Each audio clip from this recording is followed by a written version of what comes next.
नमस्कार, मैं हूं विवेकानंद। इस वीडियो पर हम एक फिजिक्स के टॉपिक पर चर्चा करने जा रहे हैं। वो है Newton's law of gravitation. Gravitation के बारे में एक कहानी है सर आइजैक न्यूटन के। सर आइजैक न्यूटन ने इसे कैसे डिस्कवर किया, न्यूटन्स लॉ ऑफ ग्रेविटेशन, वो मैं आपको बताना चाहता हूं। सर आइजैक न्यूटन ने एक दिन एक सेब के झाड़ के नीचे बैठे थे, तो उनके ऊपर से एक सडनली सेब गिरा। सेब गिरने के बाद उन्हें सोचने लगे कि ये सेब नीचे ही क्यों गिरा, ना कि उधर इधर के क्यों नहीं पड़ा।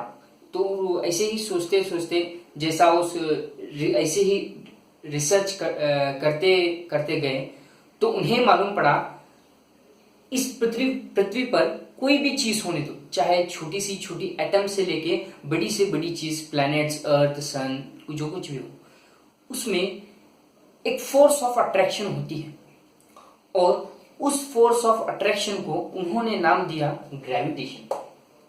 ग्रेविटेशन उन्होंने नाम दिया। तो उन्होंने फर्स्ट लॉ बनाया और उन्हें समझ में आया हर एक चीज इस पृथ्वी पर है और एक ब्रह्मांड पर कोई भी चीज है, उसके पास एक गुरुत्वाकर्षण बल रहती है। वही गुरुत्वाकर्षण बल को हमने ग्रेविटेशन नाम दे दिया और ग्रेविटेशनल बोला, जैसा कि सेब नीचे ही अर्थ पर गिरा था। तो न्यूटन्स लॉ ऑफ ग्रेविटेशन, उन्होंने अपना ही एक लॉ बनाया। जैसा ये रिसर्च बढ़ते गया, उसके बारे में पढ़ते गए, ग्रेविटेशन बारे में, अट्रैक्शंस के बारे में, बिटवीन टू बॉडीज के अट्रैक्शंस के बारे में जैसा ही न्यूटन पढ़ते गए, एनालिसिस करते गए, उन्होंने कुछ लॉ देखा, कुछ नियम देखा, कुछ कैरेक्टरिस्टिक्स उन टू बॉडीज में अट्रैक्शन में देखा। उस अट्रैक्शन में जो देखे वो उन्होंने देखने के बाद ये लॉ बनाया, न्यूटन्स लॉ ऑफ ग्रेविटेशन। चलिए दोस्तों, अब हम समझते हैं वो लॉ में क्या था, उन्होंने क्या बोला था। समझ लीजिए ये एक ऑब्जेक्ट है ये, और इसका मास है m1, और ये एक बी ऑब्जेक्ट है, इसका मास है m2, और इन दोनों के बीच में डिस्टेंस है r।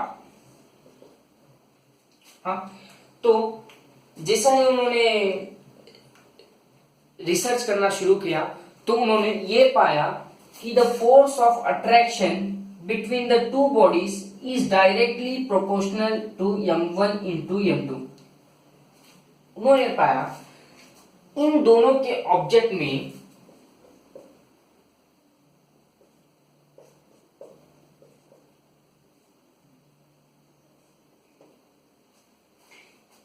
इस ए और बी, इन दो बॉडी में the force of attraction is directly proportional to m1 into m1। उन्होंने कहा इसका मतलब क्या है मालूम है आपको दोस्तों? ये फोर्स ऑफ अट्रैक्शन जो है ना बिटवीन टू बॉडीज में, वो मास के ऊपर डिपेंड रहता है। मतलब जितनी बड़ी मास रही दो ऑब्जेक्ट की, उतने ही फोर्स ऑफ अट्रैक्शन होता रहेगा। जैसे समझ लीजिए ये रहा मेरा मार्कर, ये मार्कर किसी दूसरे ऑब्जेक्ट को अट्रैक्ट नहीं करता, क्योंकि इसका फोर्स ऑफ अट्रैक्शन बहुत बहुत बहुत कम है और नेग्लिजिबल है। जैसा कि अर्थ का फोर्स ऑफ अट्रैक्शन बहुत ज्यादा है और मून का फोर्स ऑफ अट्रैक्शन ज्यादा है, इसलिए हम इस धरती पर कौन सी भी चीज या ऊपर उछलते हैं तो नीचे गिर जाते हैं। तो उन्होंने कहा force is directly proportional to the m1 into m2। अगर इन दोनों के मासेस ज्यादा रहे तो फोर्स ऑफ अट्रैक्शन भी ज्यादा रहेगा। अगर फोर्स ऑफ अट्रैक्शन ज्यादा रहेगा तो फोर्स ऑफ उनके मासेस भी ज्यादा रहेंगे ही, बोलकर उन्होंने कहा था। तो और एक उन्होंने रिसर्च पर पाया कि F is inversely proportional to the square of the distance between them. और ये एक्सप्रेशन उन्होंने रिसर्च करते जब ये भी देखा, इन्होंने क्या देखा, force of attraction is inversely proportional to the square of the distance between them. ये फोर्स ऑफ अट्रैक्शन डिस्टेंस पर भी निर्भर करता है। जैसे फोर्स ऑफ अगर डिस्टेंस उन दोनों ऑब्जेक्ट्स ए और ऑब्जेक्ट्स बी, अगर उनके डिस्टेंस ज्यादा रहेंगे तो फोर्स ऑफ अट्रैक्शन कम होगा, और जैसे ही नजदीक नजदीक आएंगे उनका फोर्स ऑफ अट्रैक्शन ज्यादा रहेगा, बोलकर उन्होंने कहा। तो तो इन दोनों को एक्सप्रेशन मिला के ये एक्सप्रेशन होता है F is directly proportional to m1 into m2 divided by r square. अब देख सकते हैं दोस्तों, अगर ये फोर्स ऑफ अट्रैक्शन ज्यादा हुआ तो यहाँ पर डिस्टेंस कम हो जाएगा, अगर डिस्टेंस ज्यादा हुआ तो फोर्स ऑफ अट्रैक्शन कम हो जाएगा। इसीलिए F is equal to G m1 into m2 divided by r square. ये रहा हमारा एक्सप्रेशन, जिसके सर आइजैक न्यूटन को सेब गिरने के बाद, ऐसा ही बहुत सारे रिसर्च करने के बाद, उसके ऊपर रिसर्च करने के बाद उन्होंने ये पाया है physical to G m1 into m2 divided by r square. यहाँ पर दोस्तों हम देख सकते हैं ये फोर्स है, ये m1 है, ये m2 है, ये r स्क्वायर है। इन दोनों पर अगर मास बढ़ गया तो फोर्स बढ़ेगा, अगर फोर्स बढ़ेगा तो मास भी बढ़ेगा। अगर फोर्स ऑफ अट्रैक्शन इंक्रीज हुआ तो यहाँ पर डिस्टेंस कम हो जाएगा, अगर डिस्टेंस कम हुआ तो फोर्स ऑफ अट्रैक्शन कम होगा। इन सब में कांस्टेंट क्या पाया उन्होंने?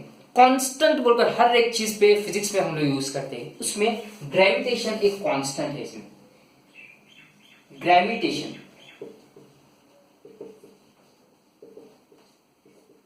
ग्रेविटेशन उन्होंने कांस्टेंट पाया है।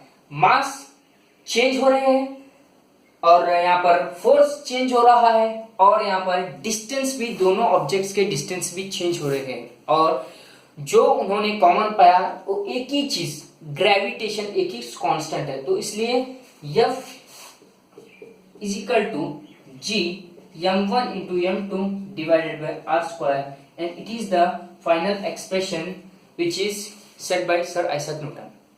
धन्यवाद दोस्तों। वीडियो अगर अच्छा लगा तो सब्सक्राइब, लाइक और जरूर करिएगा। धन्यवाद।